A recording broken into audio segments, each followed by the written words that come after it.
स्वागत है आपका हमारे यूट्यूब चैनल में। तो आज के वीडियो में चलिए देखेंगे साइंस का दूसरा चैप्टर अम्ल क्षारक और लवण का क्वेश्चन आंसर। पूरा चैप्टर समझा दिए हैं, ना देखो हो तो प्लेलिस्ट में जाइएगा, पूरा चैप्टर आपको मिल जाएगा।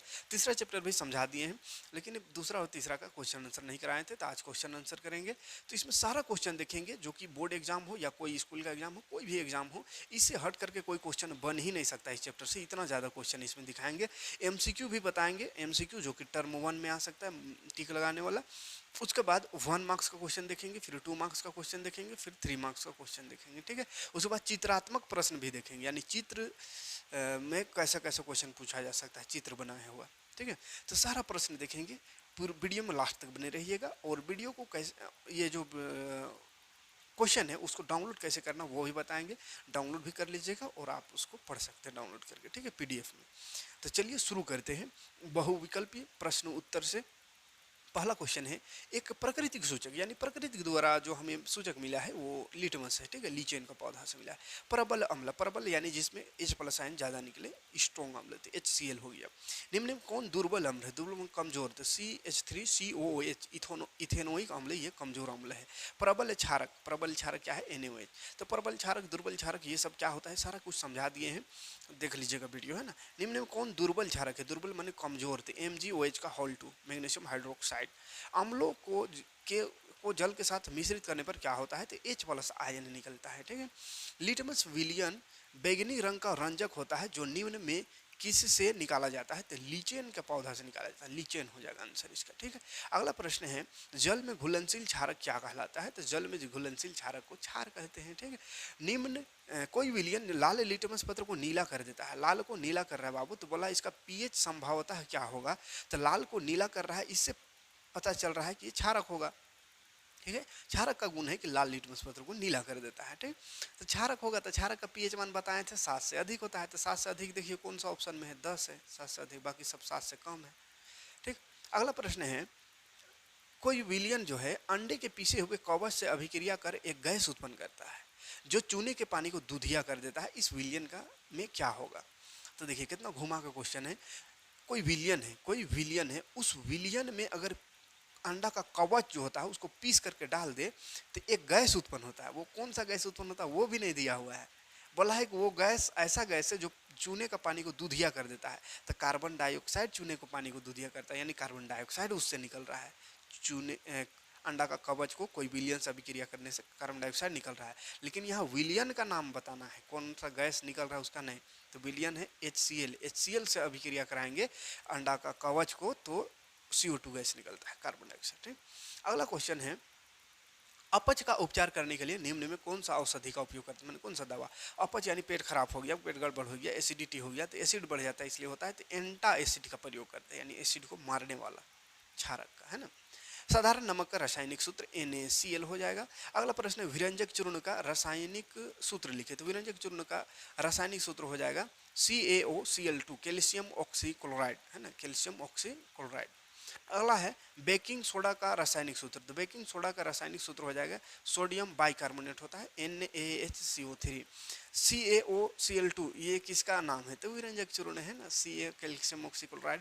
तो ये सब कैसे बनता है, काम क्या है, सारा समझा दिए हैं, चैप्टर देखिएगा जरूर, है ना। धोने का सोडा का रासायनिक सूत्र बोला है तो Na2CO3 10H2O, है ना। सोडियम कार्बोनेट 10 गो, पानी मतलब सोडियम कार्बोनेट डेकाहाइड्रेट, है ना, डेकाहाइड्रेट इसको पढ़ते नाम, इसका रासायनिक नाम। प्लास्टर ऑफ पेरिस का सूत्र बोला है तो CaSO4 का और ½ H2O, ठीक है, CaSO4 ½ H2O। जिप्सम का रासायनिक सूत्र हो जाएगा CaSO4 2H2O, ठीक है, 2H2O। अगला प्रश्न है, संगमरमर का रासायनिक सूत्र CaCO3 कैल्शियम कार्बोनेट, यही संगमरमर है, चूना पत्थर। चूना जल का रासायनिक सूत्र है, चूना जल का CaOH का होल 2, या बुझा हुआ चूना भी इसको कहते हैं, ठीक। ग्लूकोज का आणविक सूत्र क्या है, तो C6H12O6, ठीक। अगला प्रश्न है, चीनी का रासायनिक सूत्र क्या है, तो चीनी का रासायनिक सूत्र याद रखिएगा बाबू, 6C12H22O11, मतलब C12H22 और O11, ठीक है, ये चीनी का सूत्र याद रखिएगा। कॉपर सल्फेट यानी नीला थोथा भी इसको कहते हैं, इसका रासायनिक सूत्र क्या है, तो CuSO4, कॉपर सल्फेट का, और 5 पानी होता है ना, 5H2। बेकिंग सोडा निम्न में से किसका मिश्रण होता है, तो बेकिंग सोडा जो है बेकिंग सोडा मतलब खाने वाला सोडा है ना, बेकिंग के लिए जो उपयोग होता है। तो सोडियम हाइड्रोजन कार्बोनेट और टार्टरिक अम्ल किसका मिश्रण है? तो सोडियम हाइड्रोजन कार्बोनेट या सोडियम बाइकार्बोनेट इसको बोलते हैं, और टार्टरिक अम्ल का। कपड़ों के विरंजक के लिए उपयुक्त कौन है? तो विरंजक चूर्ण कपड़ों के विरंजक के लिए उपयोग किया जाता है। अगला है बेकिंग सोडा एवं टार्टरिक अम्ल का मिश्रण क्या कहलाता है? तो baking powder. Baking soda tartaric अम्ल के मिश्रण को बेकिंग पाउडर कहते हैं। अगला 27 नंबर क्वेश्चन है, शल्य चिकित्सा यानी कि शल्य चिकित्सा में ऑपरेशन वाला चिकित्सा में टूटी हड्डी को के लिए प्रयुक्त होने वाला रासायनिक नाम। टूटी हड्डी को स्थिर रखने का डॉक्टर किसका उपयोग करता है? प्लास्टर ऑफ पेरिस का, है ना, पेरिस प्लास्टर का, C number, plaster of Paris. कठोर जल को मृदु करने के लिए किस सोडियम यौगिक का उपयोग किया जाता है? तो कठोर जल को मृदु यानी उसको कठोरता को दूर करने के लिए सोडियम कार्बोनेट डेकाहाइड्रेट यानी कि धोने वाला सोडा का उपयोग करते हैं। ठीक है, धोने वाला सोडा ना लिख करके यहाँ पे उसका रासायनिक नाम लिखा हुआ है सोडियम कार्बोनेट डेकाहाइड्रेट। ठीक, उस पदार्थ का नाम बताइए जो क्लोरीन से क्रिया करके विरंजक चूर्ण बनाता है। तो CaOH का होल 2 यानी चूना जो है क्लोरीन से अभिक्रिया करके विरंजक चूर्ण बनाता है, इसलिए विरंजक चूर्ण यानी ब्लीचिंग पाउडर ना हो तो चूना का छिड़काव करते हैं। कोई विलियन लाल लिटमस पत्र को नीला कर दे रहा है। ठीक है, लाल को नीला कर रहा है, मन क्षारक है, तो उसका पीएच मान कितना हो सकता है? तो 7 से अधिक हो सकता है, यानी 11 और 10 भी हो सकता है। तो ए बी दोनों सही है। किस विलियन का पीएच मान 5 है? किसी विलियन का पीएच मान 5 है तो वो कहा है? तो 7 से कम है मतलब अम्ल है। निम्न में पीएच का मान कौन सा क्षारक विलियन का मान देती है? निम्न में पीएच का मान कौन सा क्षारक का है? तो 7 तो क्षारक का नहीं, ये उदासीन का है ना, लवण का। 2 और 6 अम्ल का है, तो 7 से अधिक ये है क्षारक का। ठीक, 13। अम्लीय विलयन का पीएच मान क्या होगा? 7 से कम होगा। उदासीन विलयन का पीएच मान 7 होता है। क्षारीय विलयन का पीएच मान 7 से अधिक होता है। ठीक है, तो ये सब सारा कुछ हो गया है। ऐसे ज़्यादा क्वेश्चन तादाद देकर डराना नहीं, सब पढ़ा हुआ चीज़ है। बस क्वेश्चन कितना घुमा फिरा करके एक ही क्वेश्चन को पूछा जा सकता है, वो सारा क्वेश्चन आपको दिखा दे रहे हैं। ऐसा नहीं सोचिए कि इतना इतना क्वेश्चन कैसे याद करेंगे, याद थोड़ी करना है। देखो ना, अभी तक जितना क्वेश्चन बताए थे, बताएं 36 क्वेश्चन, वो 35 क्वेश्चन, एक आध ही क्वेश्चन ऐसा होगा जो कि नया लगा होगा कि जो कि याद ना हो, बाकी सब याद होगा। तो बस क्वेश्चन कैसे कैसे पूछ सकता है वो तरीका देखिए यहाँ, है नहीं, रटना थोड़ी पड़ेगा। चैप्टर को समझिएगा तो पूरे चैप्टर को देहाती में समझा दिए हैं, रटने का जरूरत नहीं पड़ेगा। ठीक है, सोडा अम्ल अग्निशामक में सोडियम बाइकार्बोनेट है ना, सोडियम हाइड्रोजन कार्बोनेट, ये क्या है? बेकिंग सोडा है कि जलीय विलयन के साथ कौन सा अम्ल मिश्रित होता है? तो इसमें H2SO4 अम्ल भी रहता है, H2SO4 सल्फ्यूरिक अम्ल। सिरका में कौन सा अम्ल पाया जाता है? तो सिरका में एसिटिक अम्ल पाया जाता है, एसिटिक अम्ल। नीचे दिए गए किस प्राकृतिक स्रोत में ऑक्जेलिक अम्ल होता है? तो टमाटर में ऑक्जेलिक अम्ल होता है, टमाटर में। ठीक है, नेटल का डंक में कौन सा अम्ल होता है? तो ये सब भी बताए थे, मेथेनोइक अम्ल किस में कितना कौन सा अम्ल होता है। संतरा में कौन सा? तो सिट्रिक अम्ल। ठीक, सब कुछ करा दिए हैं, बस क्वेश्चन के रूप में यहाँ पे दिखा रहे हैं। उसमें चैप्टर समझा रहे थे, उस समय बताए थे, अब क्वेश्चन का रूप दिखा रहे हैं, कैसा कैसा क्वेश्चन पूछेगा इससे। एसिटिक अम्ल का प्राकृतिक स्रोत क्या है? तो सिरका है। टार्टरिक अम्ल का प्राकृतिक स्रोत क्या है? तो इमली है। सिट्रिक अम्ल का प्राकृतिक स्रोत क्या है? संतरा है। किसी विलियन का पीएच मान 7 से कम हो, 7 हो, तो यह क्या होगा? तो उदासीन होगा। ठीक है, क्वेश्चन में देख रहे हैं, घुमा फिरा के हैं। दांत का कठोरतम भाग क्या है? एनाइमल कहते हैं, एनाइमल, दांत का कठोर वाला भाग को। दांत क्षय, दंत क्षय का कारण, दंत क्षय कब होता है? तो बैक्टीरियल संक्रमण के कारण होता है। ठीक है, तो बायोलॉजी जैसा लग रहा है, लेकिन कहाँ यहाँ पढ़ रहा है, क्या है कि अम्लता हो जाता है, इसलिए क्षारक वाला चीज़ को करते हैं, तो दांत का जो कीड़ा उड़ा है मरेगा, है ना। अम्ल क्षारक में ये सब पढ़ रहे हैं, अम्ल क्षारक है इसलिए। सोडियम कार्बोनेट क्या है? तो क्षारक है बाबू, सोडियम कार्बोनेट है ना, सोडियम कार्बोनेट क्षारक है। निम्न में कौन लवण है? तो लवण कौन है बाबू? लवण K2SO4 लवण, ये अम्ल है, क्षारक है, ये भी क्षारक है। बाकी तीसरा अम्ल लवण है। फिर खाली स्थान भरने को अगर आवे तो कैसा आ सकता है? जल में विलय करने पर अम्ल खाली स्थान आयन उत्पन्न करता है, तो H+ आयन। जल में विलय करने पर क्षारक OH- आयन। अम्लीय विलयन का पीएच मान 7 से कम होता है। प्लास्टर ऑफ पेरिस का रासायनिक सूत्र CaSO4 और हाफ H2O होता है, आधा पानी है, हेमीहाइड्रेट बोलते हैं या अर्धहाइड्रेट। अम्ल और क्षारक के बीच अभिक्रिया को उदासीनीकरण अभिक्रिया कहते हैं। धात्विक ऑक्साइड को खाली स्थान ऑक्साइड यानी धातु वाला को क्षारीय ऑक्साइड कहते हैं। ठीक है, और अधात्विक ऑक्साइड को अम्लीय प्रकृति का होता है, इस अम्लीय ऑक्साइड भी कह सकते हैं। ठीक है, कोई दिक्कत नहीं है। अब आते हैं अति लघु यानी 1 नंबरी में क्वेश्चन पूछेगा, ऐसा क्वेश्चन देखते हैं। ठीक है, तो ये रहा पहला क्वेश्चन। खट्टे स्वाद वाले वस्तु में कौन सा अम्ल क्या पाया जाता है? तो खट्टे स्वाद वाले वस्तु में अम्ल पाया जाता है। अम्ल का स्वाद कैसा होता है? खट्टा होता है। देख एक एक क्वेश्चन वहाँ है ना, तो खाली नंबर तादाद बढ़ा हुआ है, बाकी चीज हुआ वही चीज़ है ना, इसलिए घबराना नहीं तादाद देख के। लिटमस पत्र पर अम्ल का क्या प्रभाव पड़ता है? तो नीला को लाल कर देता है। ये भी सिंपल सा क्वेश्चन है। किस प्रकार का आयन बनते हैं जब अम्ल को जल में विलय किया जाता है? तो हाइड्रोजन आयन। क्या होता है जब नीला लिटमस पत्र को HCl में डालते हैं? तो HCl का अम्ल है, तो अम्ल में डालेंगे तो नीला लिटमस पत्र लाल हो जाएगा, नीला लाल हो जाता है। लेकिन लाल को अगर इसमें डालेंगे तो लाले रहेगा, है ना, कहे कि लाल को अम्ल नहीं बदलता है। अगला प्रश्न, अम्ल का सबसे मुख्य गुण क्या है? तो क्षारक को उदासीन करना, क्षारक को उदासीन कर देता है। किस प्रकार का आयन बनाते हैं जब क्षार को जल में विलय किया जाता है? तो OH minus ion, hydroxyl ion जिसको बोलते हैं। क्षारीय पदार्थों का स्वाद कैसा होता है? तो कड़वा होता है। अम्ल क्षारक सूचक का नाम बताइए जो लीचेन से वो निकलता है? तो लीचेन से लिटमस विलियन निकलता है। ठीक है। क्षारकों का सबसे मुख्य गुण क्या है? तो अम्ल को उदासीन करना इसका मुख्य गुण है। सोडियम हाइड्रोक्साइड का लिटमस पर क्या होगा? तो सोडियम हाइड्रोक्साइड क्षारक है, तो क्षारक है तो लाल को नीला कर देगा। क्षार का लिटमस पत्र पर क्या प्रभाव होगा? तो वही लाल को नीला कर देगा। वही क्वेश्चन है, सेम क्वेश्चन। क्या क्षारीय विलयन में H+ आयन होते हैं? अगर हाँ तो यह क्षारीय क्यों होते हैं? तो क्योंकि H+ आयन जल से आते हैं। H+ आयन कहाँ से आता है? जल से आता है, वो क्षारक में नहीं होता है। ठीक है, जल से आता है H+ आयन। अगर क्षारक जो विलयन है उससे अगर आता है H+ तो वो अम्लीय होता है।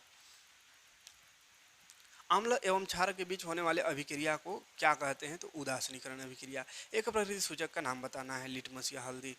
लिटमस का स्रोत क्या है? तो लीचेन है। ठीक है, एक ही क्वेश्चन रिपीट कर रहा है बार बार। लिटमस का रंग कैसा होता है? प्राकृतिक रंग तो बैगनी होता है। 3 सामान्य सूचक का नाम बताना है, तो लिटमस पत्र, मिथेल ऑरेंज और फिनोल्फथेलिन। साधारण नमक का रासायनिक नाम और सूत्र भी लिखना है, तो रासायनिक नाम उसका हो गया सोडियम क्लोराइड और सूत्र हो गया NaCl। सिंपल सिंपल क्वेश्चन है। क्वेश्चन का तादाद देख के डरना नहीं है, बार बार बोल रहे हैं, नहीं तो फिर कमेंट करने लगेगा इतना इतना क्वेश्चन कैसे याद करेंगे? तो याद करने के लिए थोड़ी देर है, बस समझिए। अभी तक जितना भी क्वेश्चन आया होगा, अगर जो चैप्टर पढ़े होंगे तो कोई एक भी क्वेश्चन वैसा नहीं लगा होगा जिसको कि आंख बंद करके रटना पड़ेगा तब याद होगा।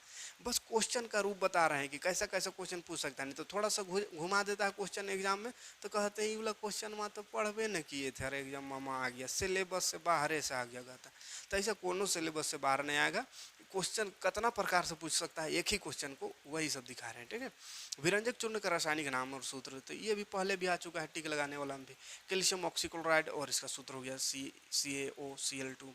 बेकिंग सोडा, खाने वाला सोडा का नाम और सूत्र लिखना है, रासायनिक नाम। तो सोडियम हाइड्रोजन कार्बोनेट या सोडियम बाइकार्बोनेट भी कह सकता है, NaHCO3। धोने का सोडा का रासायनिक नाम लिखना है और सूत्र, तो सोडियम कार्बोनेट डेकाहाइड्रेट, Na2CO3 10 को पानी, डेकाहाइड्रेट माने 10H2O। ठीक है।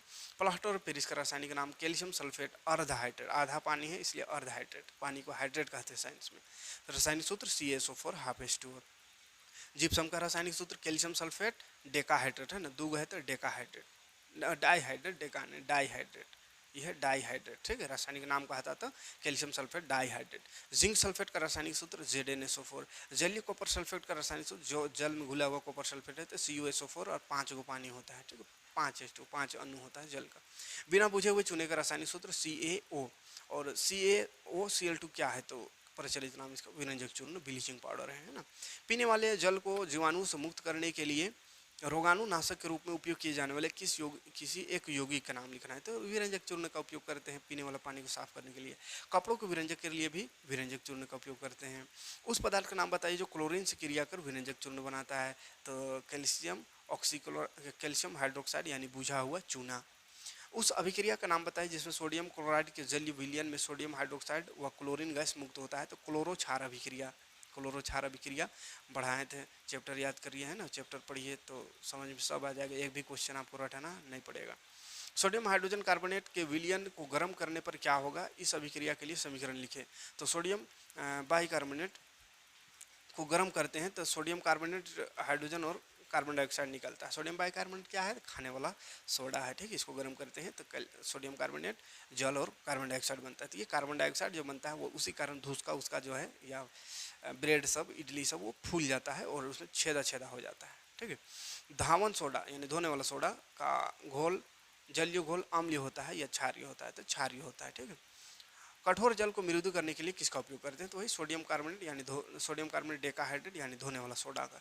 जल की अस्थायी कठोरता का हटाने के लिए वही सोडियम कार्बोनेट यानी धोने वाला सोडा का उपयोग करते हैं। अपच का उपचार के लिए एंटासिड का उपयोग करते हैं, ये भी क्वेश्चन आया था।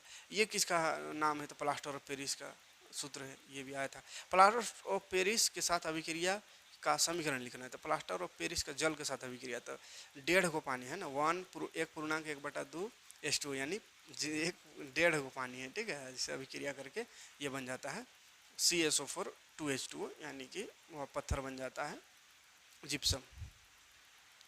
अगला प्रश्न है, अस्पतालों में टूटी हुई हड्डी को स्थिर रखने के लिए किसका नाम होता है, किसका उपयोग होता है? तो प्लास्टर ऑफ पेरिस, और सूत्र इसका भी लिखना है, तो सूत्र CSO4 ½ चिकित्सा क्षेत्र में खिलौना बनाने के लिए, तो वही प्लास्टर ऑफ पेरिस चिकित्सा क्षेत्र में और खिलौना बनाने में उपयोग होता है। यदि प्लास्टर ऑफ पेरिस का निर्माण के समय गर्म करने की प्रक्रिया को नियंत्रण ना किया जाए तो क्या पदार्थ बनता है? तो निर्जलीय कैल्शियम सल्फेट बन जाता है, अगर ज़्यादा गर्म हो गया तो निर्जलीय कैल्शियम सल्फेट। अगला, ये किसका नाम है, सूत्र है, ग्लूकोज का है।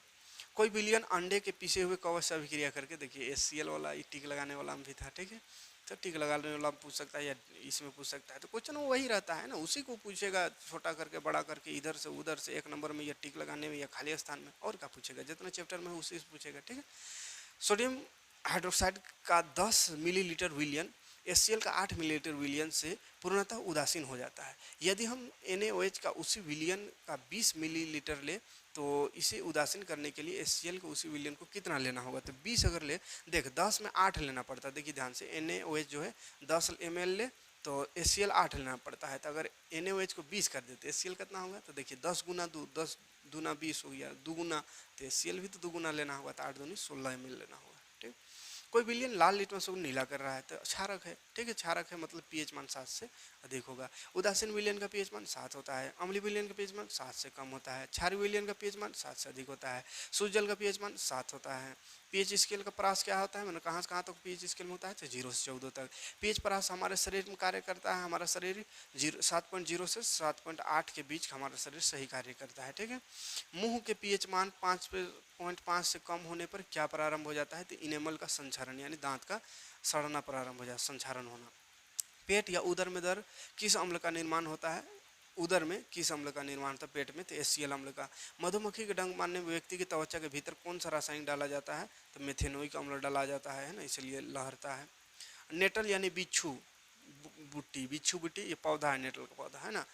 यह ऐसा पुटूस का पत्ता जैसे दिखता है, छोटा छोटा, अभी बरसात है, देखते होंगे गाँव में, उसका पत्ता को ऐसे मार दीजिएगा ना या छूइएगा तो खुजलाने लगता है, ठीक है, तो वही नेटल पौधा है।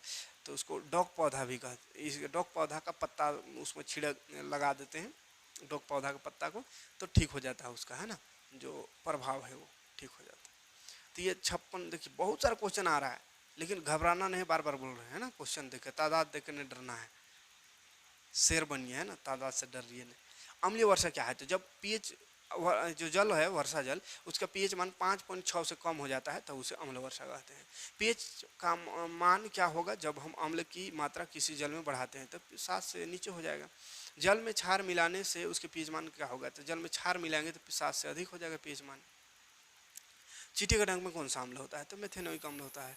नेटल का डंक में कौन सा होता है? तो वही मेथेन। नींबू में सिट्रिक अम्ल, संतरा में सिट्रिक अम्ल, ये सब क्वेश्चन तभी आता है। सिरका में एसिटिक अम्ल, खट्टा दूध में लैक्टिक अम्ल, टमाटर में ऑक्जेलिक अम्ल, इमली में टार्ट्रिक अम्ल। टार्ट्रिक अम्ल किस में होता है? तो इमली में, ठीक।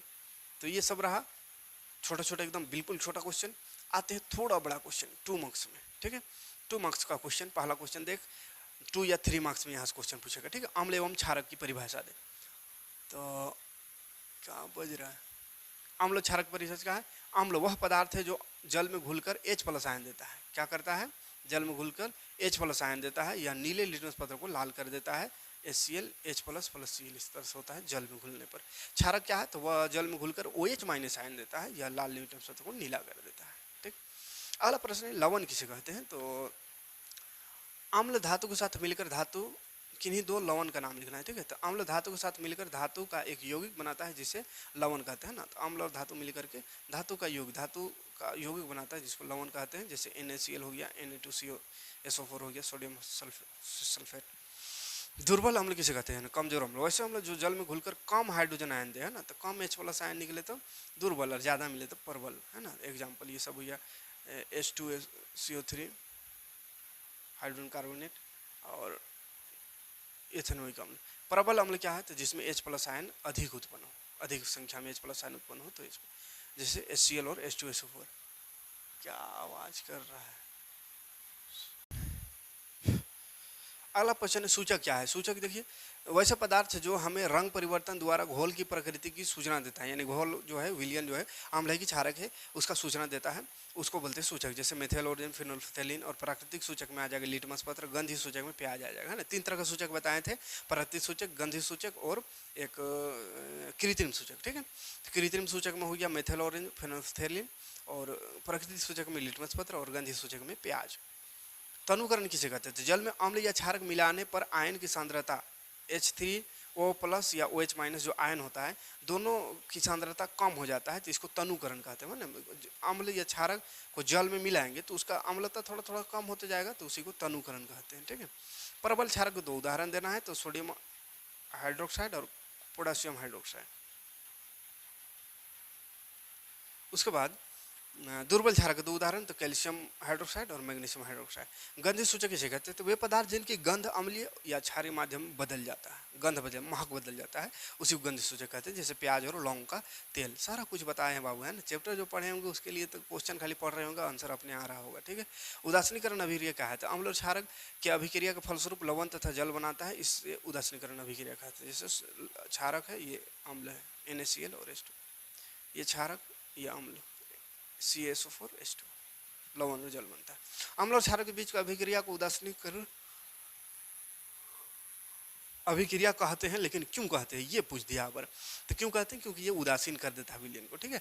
अम्ल एवं क्षारक के बीच अभिक्रिया करने से लवण तथा जल बनता है, अर्थात दोनों एक दूसरे को उदासीन कर देता है, यानी अम्ल क्षारक के गुण को, क्षारक अम्ल के गुण को नष्ट कर देता है, मतलब उसका कड़वापन, इसका खट्टापन सब खत्म, न्यूट्रल हो जाता है। इसलिए अम्ल एवं क्षारक के बीच की अभिक्रिया को उदासीनीकरण अभिक्रिया।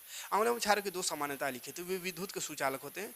जल में अम्ल एवं क्षारक को घोलने पर की प्रक्रिया उष्माक्षेपी है, उष्मा निकलता है, उष्माक्षेपी होता है, इसलिए ये दोनों समानता है। एक तो दोनों विद्युत का सुचालक है, और दोनों को जल में घोलेंगे तो उष्मा निकलता है। अगला, अम्ल एवं क्षारक में 2 अंतर लिखना है। तो अम्ल खट्टा होता है, स्वाद क्षारक कड़वा होता है। यह नीला लिटमस को तो लाल करेगा अम्ल, और क्षारक लाल को नीला करेगा। धात्विक ऑक्साइड को क्षारीय ऑक्साइड क्यों कहते हैं, तो देख, अम्ल एवं क्षारक की अभिक्रिया के समान ही धात्विक ऑक्साइड अम्ल के साथ अभिक्रिया करके लवण और जल बनाता है। अभिक्रिया देखे थे धातु ऑक्साइड सभी अभिक्रियाओं को, ठीक है, वहीं पे बताए थे क्यों इसको कहते हैं। तो क्योंकि अम्ल और क्षारक मिलकर लवण और जल बनाता है। उसी तरह जो धातु ऑक्साइड है वो क्षारक, धातु ऑक्साइड जो है, धातु ऑक्साइड वो अम्ल से अभिक्रिया करता है तो लवण और जल बना देता है, तो इसीलिए धातु ऑक्साइड को क्षारक कहते हैं, ठीक है। जैसे CuSO4 और HCl अम्ल के साथ अभिक्रिया करके CuCl बना दिया, माने लवण, है ना। तो अम्ल क्षारक से अभिक्रिया करके लवण बनाता है, वैसे ही अम्ल धातु ऑक्साइड से भी अभिक्रिया करके लवण ही बनाता है, इसीलिए धातु ऑक्साइड को क्षारकीय ऑक्साइड कहते हैं, ठीक है। HCl HNO3 आदि जलीय विलयन में अम्लीय अभिलक्षण क्यों प्रदर्शित करता है, जबकि एल्कोहल एवं ग्लूकोज जैसे यौगिकों के विलयनों में अम्लीयता के अभिलक्षण नहीं प्रदर्शित होते हैं, क्यों, इसको बताना है। अम्ल का लक्षण क्यों नहीं होता उन दोनों में, और इसको होता है। यदि HCl HNO3 यदि अम्ल जल आदि अम्ल जलीय विलयनों में वियोजित होकर हाइड्रोजन प्लस आयन उत्पन्न करता है, इसलिए ये अम्लीय अभिलक्षण प्रदर्शित करता है, यानी ये लोग जो है H प्लस आयन निकालता है, लेकिन एल्कोहल और ग्लूकोज जो है ऐसा कोई उत्सर्जन योग्य H प्लस आयन नहीं निकालता है। तो ये दोनों H प्लस आयन नहीं निकालता है, इसीलिए इसमें अम्लीय लक्षण नहीं दिखता है वहाँ पे, ठीक है। अम्ल एवं जलीय विलयन क्यों विद्युत का सुचालन करता है, तो क्यों करता है, क्योंकि इसमें आयन बन रहा है। विद्युत कब चलता है, आयन से चलता है, ठीक है। तो अम्ल जल में घुलकर आयन यानी धन एवं ऋण का निर्माण करता है, इसलिए अम्ल का जलीय विलयन विद्युत का सुचालन करता है ना। आयन बन रहा है, प्लस आयन माइनस आयन, तो प्लस माइनस जो आयन बनता है उसी से विद्युत चलता है। अगला प्रश्न, अम्ल एवं क्षारक के बीच होने वाली अभिक्रिया उष्मा शोषी अथवा उष्माक्षेपी। दूसरा, इसमें कौन कौन से उत्पाद बनते हैं। उपरोक्त अभिक्रिया को एक संतुलित रासायनिक समीकरण द्वारा लिखिए। तो ये 3 क्वेश्चन एक ही में है, ठीक है। तो ये उष्माशोषी है कि उष्माक्षेपी है, तो अम्ल और क्षारक का अभिक्रिया उष्माक्षेपी है, और अम्ल क्षारक का अभिक्रिया करने से लवण जल बनता है, तो पता है यार, उदाहरण भी पता है ये वाला, ठीक है, लिख देना है। शुष्क हाइड्रोक्लोरिक गैस, शुष्क हाइड्रोक्लोरिक गैस शुष्क लिटमस पत्र के रंग को क्यों नहीं बदल सकता? तो शुष्क हाइड्रोक्लोरिक अगर रहे, HCl रहे, सूखल, तो ये लिटमस पत्र को नहीं बदलेगा, क्योंकि सूखल में H प्लस आयन नहीं निकलता, अम्ल का लक्षण नहीं दिखेगा। ठीक है, शुष्क हाइड्रोक्लोरिक अम्ल अम्ल वियोजित होकर H प्लस आयन नहीं देता है ना, सूखल रहेगा तो H प्लस आयन नहीं देगा, अतः अम्लीय अभिलक्षण प्रदर्शित नहीं करेगा, यानी अम्ल का गुण नहीं दिखेगा। और अम्ल का गुण नहीं है तो अम्ल का जो गुण है लिटमस पत्र को रंग बदलना, तो वो रंग भी नहीं बदलेगा। ठीक है, जब सोडियम हाइड्रोक्साइड विलयन में अधिक क्षारक मिलाते हैं, जब सोडियम हाइड्रोक्साइड विलयन में अधिक क्षारक मिलाते हैं तो हाइड्रोक्साइड आयन OH माइनस की सांद्रता कैसे प्रभावित होती है? तो हाइड्रोक्साइड आयन H प्लस की सांद्रता बढ़ जाती है, अधिक अगर उसमें क्षारक मिला देते हैं सोडियम हाइड्रोक्साइड में तो इसकी सांद्रता बढ़ जाती है आयन की। अम्ल को तनुकृत करते समय यह क्यों अनुशंसित करते हैं कि अम्ल को जल से मिलाना चाहिए, ना कि जल को अम्ल से? अच्छा, अम्ल को जब जल में घोल रहे हैं तो जल लेकर के, जल लेंगे कटोरा, उसमें अम्ल मिलाएंगे, ऐसा नहीं कि अम्ल लिए और उसमें जल उड़ेल रहे हैं, उझल रहे हैं। ऐसा में क्या होगा, अचानक आग लग सकता है ना, अम्ल बहुत खतरनाक होता है, आग लगा देगा, है ना, एसिड। तो इसीलिए ऐसा नहीं करना है कभी, है ना। पानी में अम्ल हल्का हल्का करके उसको चला चला के मिलाइए, अम्ल को लेकर कर उसमें पानी उड़ेल नहीं देना है। ठीक है, तो जल में अम्ल या क्षारक में घोलने की प्रक्रिया अत्यधिक ऊष्मा छिपी, बहुत ज़्यादा ऊष्मा निकलता, आग लग जाता है ना। जल में सांद्र नाइट्रिक अम्ल या सल्फ्यूरिक अम्ल को मिलाते समय अत्यधिक सावधानी रखनी चाहिए। अम्ल को हमेशा धीरे धीरे तथा जल को लगातार हिलाते हुए, है ना, घटोरते हुए मिलाना चाहिए। सांद्र अम्ल में जल मिलाने पर उत्पन्न कोई हुई ऊष्मा के कारण मिश्रण छलक कर बाहर आ सकता है, तो मिश्रण जो है अचानक छलक करके बाहर आ सकता है तथा व्यक्ति जल सकता है। साथ ही अत्यधिक अस्थानीय ताप के कारण कांच का पात्र भी, कांच का जो पात्र है वो भी टूट सकता है, इसीलिए सावधानी बरतनी है। ठीक है, निम्न में से प्रत्येक अम्ल की प्राकृतिक स्रोत क्या है? तो लैक्टिक अम्ल का प्राकृतिक स्रोत दही है, मेथनोइक अम्ल का चींटी का डंक है, टार्ट्रिक अम्ल का इमली है, ऑक्जेलिक का टमाटर है, पता है। प्रत्येक का अम्ल कौन सा अम्ल रहता है इसमें? तो खट्टा दूध में लैक्टिक अम्ल, अमृत में ऑक्जेलिक अम्ल, इमली में टार्ट्रिक अम्ल, है ना। निम्न यौगिक का रासायनिक सूत्र लिखना है, तो साधारण नमक का रासायनिक सूत्र NaCl, जल का रासायनिक H2O, बेकिंग सोडा का, धोने सोडा का, ये सब हो गया है पहले ही। निम्न का रासायनिक सूत्र फिर से लिखना, sodium hydroxide NaOH, calcium oxide CaO, hydrogen chloride HCl, copper sulphate CuSO4। निम्न का सामान्य नाम लिखना, नाम साधारण नाम, ठीक है। तो COH का होल टू बुझा हुआ चूना, ये वाला सोडियम बाइकार्बोनेट रासायनिक नाम हुआ, लेकिन ये क्या है तो बेकिंग सोडा है। ये सोडियम कार्बोनेट डेकाहाइड्रेट रासायनिक नाम हुआ, सूत्र हुआ ये, लेकिन ये साधारण नाम इसका धोने वाला सोडा। निम्न का सामान्य नाम इसका भी लिखना, सामान्य नाम, तो CaO बिना बुझा हुआ चूना है, कैल्शियम ऑक्साइड। CaO Cl2 यानी कैल्शियम ऑक्सीक्लोराइड विरंजक चूर्ण है, और ये प्लास्टर ऑफ पेरिस है। ठीक है, ये भोजन देखिए, प्रखनली A एवं B में समान लंबाई के मैग्नीशियम की पट्टीलें, प्रखनली में हाइड्रोक्लोरिक अम्ल तथा प्रखनली B में एसिटिक अम्ल डालें।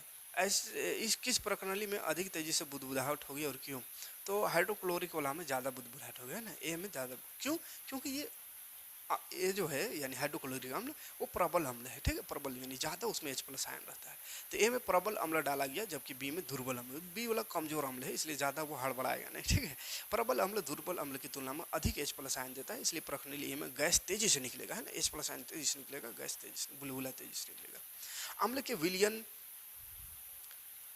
को तनुकृत करते समय हाइड्रोनियम आयन H3O प्लस की सांद्रता कैसे प्रभावित हो जाती है? तो हाइड्रोजन आयन की सांद्रता कम हो जाती है, पानी बहुत ज़्यादा मिला देंगे, जैसे चीनी है, चीनी का घोल है उसमें बहुत पानी मिला दिए तो चीनी का अंश धीरे धीरे खत्म ना हो जाए, वैसे जरूरत से ज़्यादा पानी मिला दिए तो आयन जो है खत्म हो जाएगा, धीरे धीरे कम हो जाएगा। पीएच स्केल किसे कहते हैं? तो किसी विलयन में उपस्थित हाइड्रोजन आयन की सांद्रता याद करने के लिए, हाइड्रोजन आयन कितना है उसका सांद्रता याद करने के लिए एक स्केल विकसित किया गया है, उसी को पीएच स्केल कहते हैं। पीएच मान से आप क्या समझते हैं? तो किसी घोल का पीएच मान 10 के ऋणात्मक घात की वह संख्या है जो उस घोल का हाइड्रोजन आयन सांद्रता प्रकट करती है। 0 से 14 तक होता है, लेकिन वो पावर रहता है 10 का माइनस पावर है ना, मतलब किसी का पीएच मान 7 है तो 7 कहते हैं, लेकिन उसका ओरिजिनल मान क्या है 10 का पावर -7। ठीक है, किसी का 5 है तो 10 का पावर -5।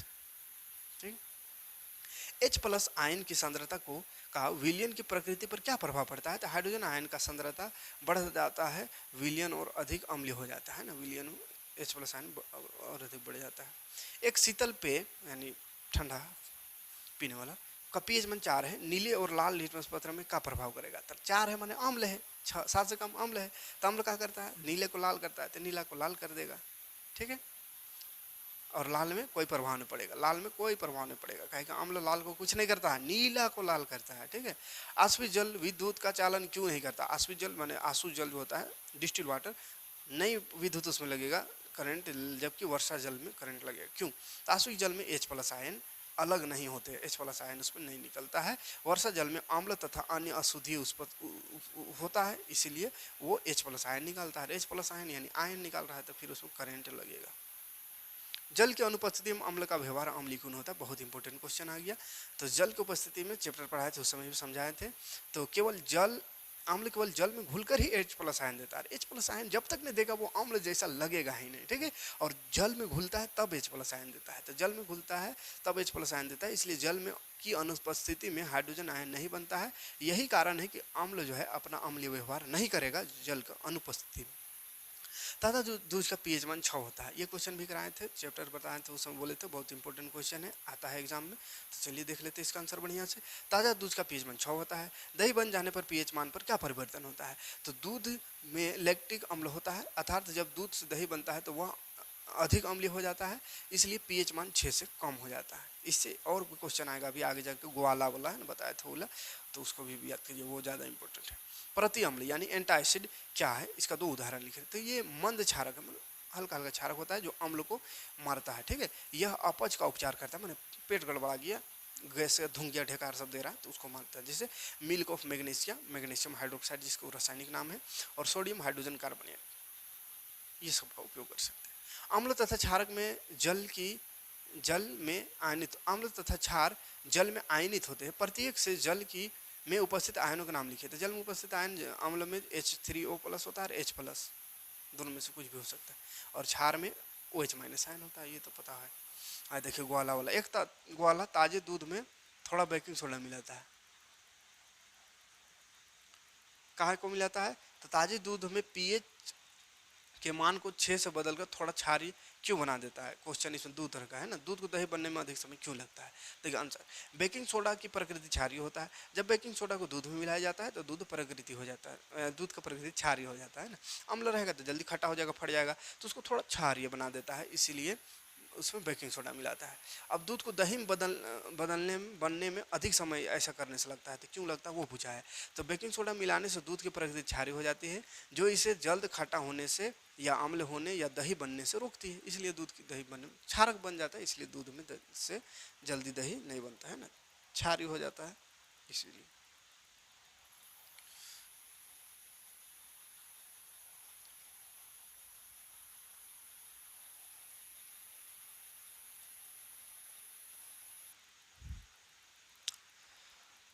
अगला प्रश्न बहुत इंपॉर्टेंट, ये भी क्वेश्चन है।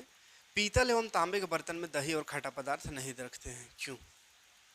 तो पीतल और तांबा बाबू का है, धातु है, और धातु अम्ल से अभिक्रिया करके लवण और हाइड्रोजन गैस बनाता है, जो कि खतरनाक है, हो सकता है, इसीलिए नहीं रखते हैं, ठीक है। तो दही एवं खट्टे पदार्थ में अम्ल होता है, अम्ल धातु के साथ अभिक्रिया करके लवण और हाइड्रोजन गैस बनाता है। अतः यदि ऐसे पदार्थों को तांबे के बर्तन में रखा जाए तो अम्ल से अभिक्रिया के कारण बर्तन जो है संक्षारित हो जाएगा, और खाने वाला जो चीज़ है वो भी खराब हो जाएगा। क्लोरो क्षार प्रक्रिया क्या है? तो सोडियम हाइड्रोक्साइड बनने की प्रक्रिया को क्लोरो क्षार प्रक्रिया कहते हैं, ये भी बताए थे। सोडियम के जलीय विलयन लवण जल से विद्युत प्रवाहित करने पर वियोजित होकर यह सोडियम हाइड्रोक्साइड उत्पन्न करता है। इस प्रक्रिया को क्लोरो क्षार प्रक्रिया कहते हैं, क्योंकि इससे निर्मित उत्पाद में क्लोरीन और सोडियम हाइड्रोक्साइड क्षारक दोनों होता है, क्लोरीन और क्षारक दोनों का निर्माण होता है, इसलिए क्लोरो क्षार प्रक्रिया कहते हैं। और ये रिएक्शन, ठीक है, सब कुछ ये सब समझा दिए हैं, चैप्टर पढ़ाए हैं उस समय, है ना, घबराना नहीं है, देख लीजिएगा ना देखा हो तो। सोडियम हाइड्रोक्साइड का 3 गो उपयोग लिखना है। तो धातु से ग्रीज हटाने के लिए, साबुन अपवार्जक और कागज बनाने में, कृत्रिम फाइबर, कृत्रिम वस्त्र। किस तरह होता है? तो धोने का सोडा का निर्माण, बेकिंग सोडा जो है NaHCO3, उसको गर्म करके सोडियम कार्बोनेट बनाया जाता है। इसको गर्म करेंगे तो Na2CO3 plus H2O plus CO2 बनता है। फिर ये जो सोडियम कार्बोनेट है NaCO3 यानी सोडियम कार्बोनेट, इसको जल से क्रिस्टलीकृत किया जाता है, उसमें जल से क्रिस्टलीकृत करने पर धोने का सोडा प्राप्त होता है, जो कि क्षारीय होता है, ठीक है। इस तरह का रिएक्शन भी लिख दीजिएगा। धोने का सोडा का तो इनको उपयोग लिखना है। तो घरों को साफ सफाई में, जल का अस्थायी कठोरता दूर करने में, कांच साबुन और कागज उद्योग में। किन्हीं दो जल योजित लवण का नाम लिखना है, मतलब जल जिसमें होता है वैसा लवण। तो sodium carbonate, decahydrate, calcium sulphate, copper sulphate, 5H2O यानी पेंटाहाइड्रेट है ना, नीला रंग होता है वो सफ़ेद रंग। अगला विरंजक चूर्ण किस प्रकार बनाया जाता है। तो ये सब चैप्टर पढ़ाएं उस समय बहुत बेहतरीन तरीके से बताएं। बुझा हुआ चूना से क्लोरीन को अभिक्रिया करते हैं तो बन जाता है विरंजक चूर्ण, ठीक, 40 डिग्री सेल्सियस। विरंजक चूर्ण का उपयोग तो कपड़ा का विरंजन के लिए, रासायनिक उद्योग में उपचार के रूप में, और पीने वाले जल को जीवाणु नाशक के रूप में, है ना, जीवाणु से मुक्त करने के रूप में के लिए। विरंजक चूर्ण पीने वाले पानी के स्रोत में क्यों डाला जाता है। तो विरंजक चूर्ण को पेयजल में रोगाणु रहित बनाने के लिए उपयोग किया जाता है। क्यों। तो विरंजक चूर्ण कीटाणुनाशक पदार्थ है, इसलिए इसका उपयोग जल को शुद्धिकरण में किया जाता है। पेयजल को जीवाणु से मुक्त करने के लिए रोगाणुनाशक के रूप में उपयोग, मान इसे कीटाणु को मार देता है, इसलिए उपयोग करते हैं।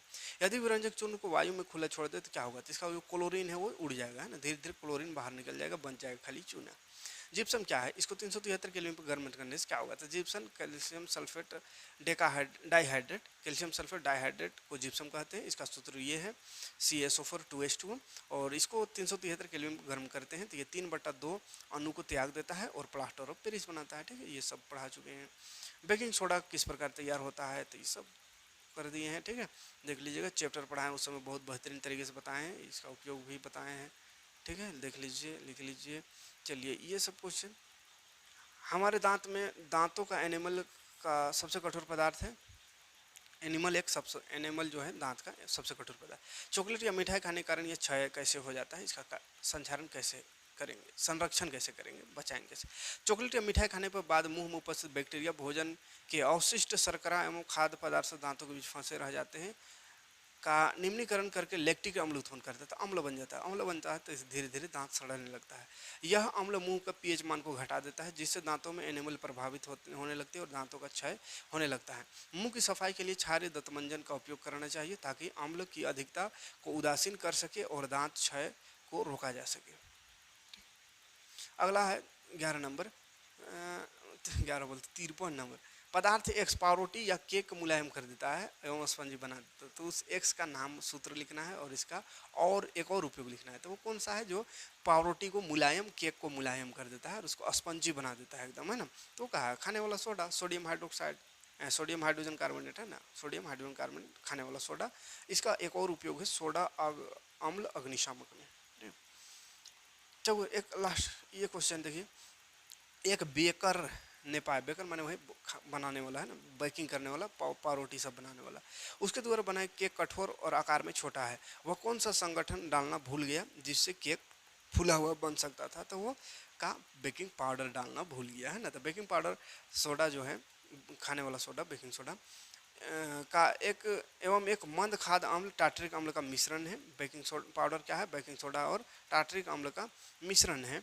गर्म करने पर बेकिंग पाउडर टूटकर CO2 गैस प्रदान करता है। CO2 के कारण ही केक जो है फूल जाता है, हल्का हो जाता है और उसमें छिद्र आ जाता है, स्पंजी बन जाता है।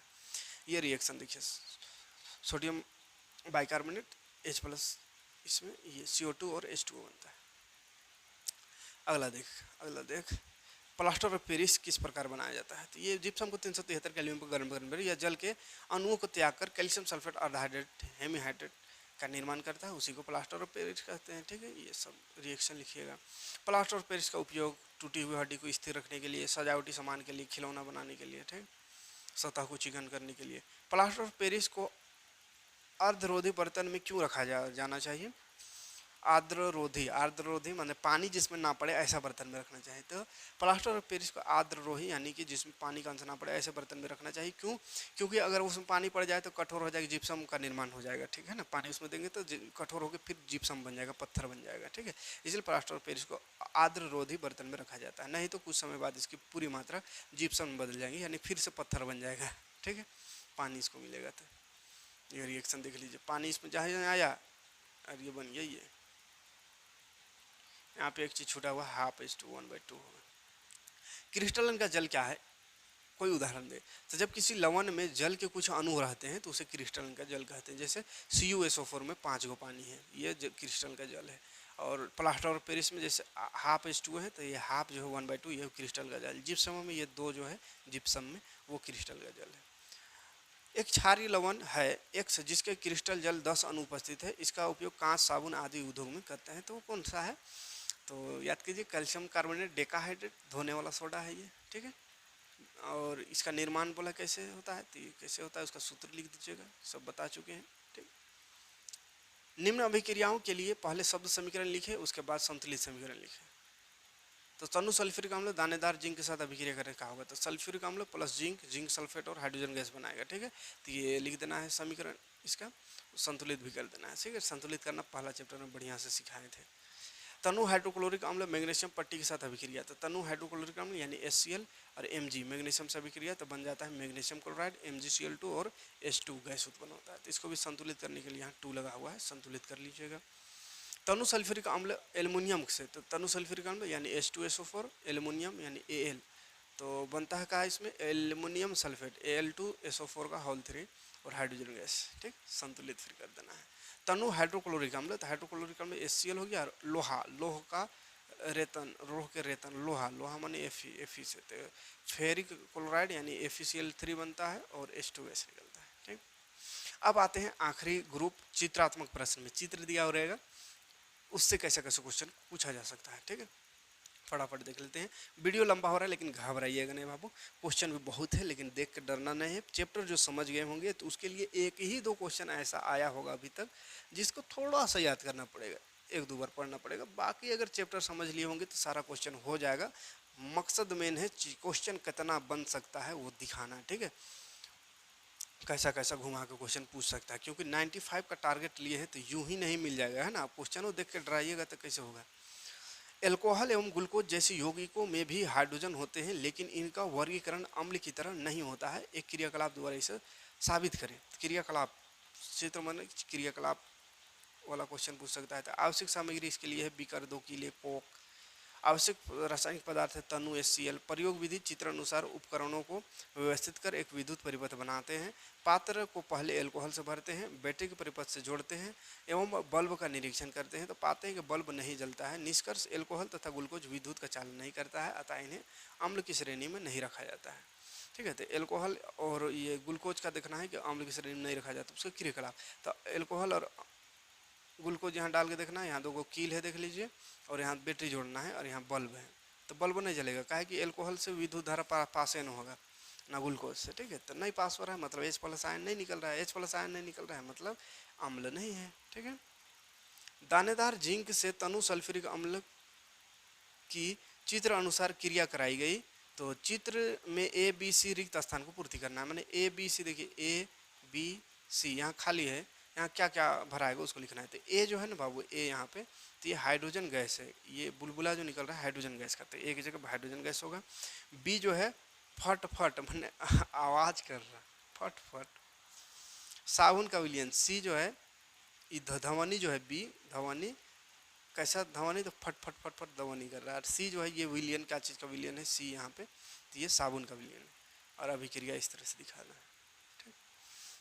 इसी तरह ये एक क्वेश्चन रह सकता है आखिरी प्रश्न, इसमें भी चित्र बनाओ बोला है, इसमें ABC बताओ क्या है। तो ए देखिए यहाँ पे ए, तो एक जगह में कार्बन डाइऑक्साइड गैस, ये यहाँ पे कार्बन डाइऑक्साइड गैस, ये ए। फिर कीप है ना, अगला वाला जो है वो कीप है, बी वाला, ई वाला क्या है, ये बी लिखा हुआ है यहाँ, कीप है ये, ठीक है, कीप। उसके बाद सी यहाँ पे लिखा हुआ है, तो सी निकासी नली, ये क्या है, सी निकासी नली, ठीक है। तो ऐसा चित्र बनाए हो रहेगा, ABC लिखा हो रह सकता है, बताएगा, पूछेगा कि ABC में क्या है उसको बताओ, ठीक। तो इतना क्वेश्चन, इसके बाद और क्वेश्चन कहीं से क्वेश्चन नहीं देखना है, ना बर्मा टुडे ना शर्मा टुडे, कोनो टुडे ना का गैस होता है, कोई गैस लेने की जरूरत नहीं। इतना क्वेश्चन करिए, जितना भी एग्जाम हो, कुछ भी एग्जाम हो, स्कूल का एग्जाम हो, ट्यूशन का एग्जाम हो, या बोर्ड एग्जाम हो, सेंटअप हो, का एग्जाम होगा, टर्म 1 टर्म 2, जितना भी एग्जाम होगा, इससे ज़्यादा क्वेश्चन बन ही नहीं सकता, तो देगा कहाँ से, ठीक है। मिलते हैं नेक्स्ट वीडियो में। अच्छा, डाउनलोड करना है इसका PDF, तो झार एडुकेयर है ना, झार एडुकेयर एप्लीकेशन डाउनलोड कर लीजिएगा। डिस्क्रिप्शन में झार एडुकेयर का लिंक दिया हुआ रहेगा, ठीक है। एप्लीकेशन डाउनलोड कर लीजिएगा। अभी जब वीडियो मिला होगा तत्काल में अगर देख रहे होंगे तो हो सकता है कि वहाँ तो क्वेश्चन मिल जाएगा, ये वाला क्वेश्चन बैंक में जाइएगा, है ना, क्वेश्चन बैंक में जाइएगा तो क्वेश्चन मिल जाएगा, लेकिन वहाँ पे डाउनलोड का ऑप्शन हो सकता है नहीं मिले अभी तुरंत में। अगर तुरंत वीडियो देख रहे होंगे तो उसमें खाली रीडिंग का ऑप्शन देगा, आप वहाँ से पढ़ सकते हैं। लेकिन बाद में एप्लीकेशन अपडेट कर दी है कुछ दिन ही बाद, अगर अभी इंस्टॉल करिएगा एप्लीकेशन को कुछ दिन बाद तो वो अपडेट हो गया है, उसमें डाउनलोड का ऑप्शन भी दे दिया है, वहाँ से आप डाउनलोड करके फाइल में भी सेव करके रख सकते हैं। अदरवाइज आप एप्लीकेशन से भी डायरेक्ट पढ़ सकते हैं, ठीक है। तो चलिए मिलते हैं नेक्स्ट वीडियो में। झार एडुकेयर एप्लीकेशन डाउनलोड करिए और यह PDF को डाउनलोड करके रख लीजिए, पढ़िए।